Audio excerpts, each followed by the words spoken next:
Hi friends, మీరు చూస్తున్నారు Ganesh tech YouTube channel. Friends, ఈరోజు మనం పిక్సెల్ యాప్లో బ్యాక్గ్రౌండ్ ఇమేజ్ అనేది ఎలా తీసుకోవాలి, దానిని మనం పెట్టేటువంటి మన ఫొటోస్ కానీ, గూగుల్ నుంచి డౌన్లోడ్ చేసుకున్న ఫొటోస్ కానీ, అలాంటి ఫొటోస్ అనేది ఎలా తీసుకోవాలి అంటే పిఎన్జి ఇమేజెస్ అని ఒకసారి దాన్ని చాలామంది కన్ఫ్యూజ్ అవుతుంటారండి.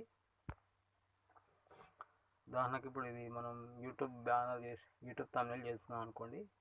యూట్యూబ్ సైజ్ తీసుకొని ఓకే, యూట్యూబ్ థంబ్నెయిల్ ఓకే. ఇప్పుడు దీనికి బ్యాక్గ్రౌండ్ తీసుకోవాలనుకుంటే ఈ కింద ఆప్షన్లో 4వ ఆప్షన్ ప్రెస్ చేసినట్లయితే ఇక్కడ ఫ్రమ్ గ్యాలరీ నుండి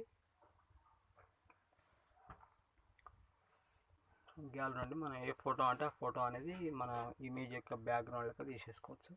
ఫొటోస్ కానీ, కలర్స్ కానీ, సంథింగ్ ఏదైనా. ఓకే,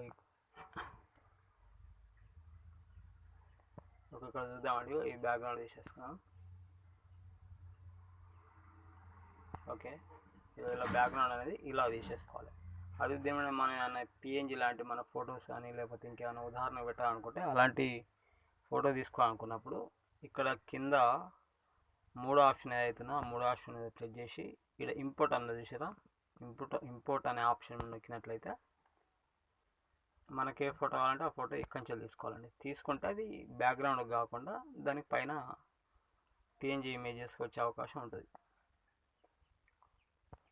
ఉదాహరణకి ఇప్పుడు ఇది ఓకే, ఏనుగు యొక్క ఇమేజ్ తీసుకున్నాం. ఓకే, ఇలా తీసేసుకోవాలి. చాలాసార్లు చాలామంది ఇట్లా కన్ఫ్యూజ్ అవుతుంటారు. ఓకే ఫ్రెండ్స్, ఈ వీడియో కనుక మీకు నచ్చినట్లయితే లైక్ చేయండి, షేర్ చేయండి, సబ్స్క్రైబ్ చేసుకోండి. ఇలాంటి మంచి మంచి వీడియోస్ అనేవి మీకు చాలా సింపుల్గా షార్ట్గా అందించడం కోసం నేను ప్రయత్నం చేస్తున్నాను కనుక please support me. Thanks for watching.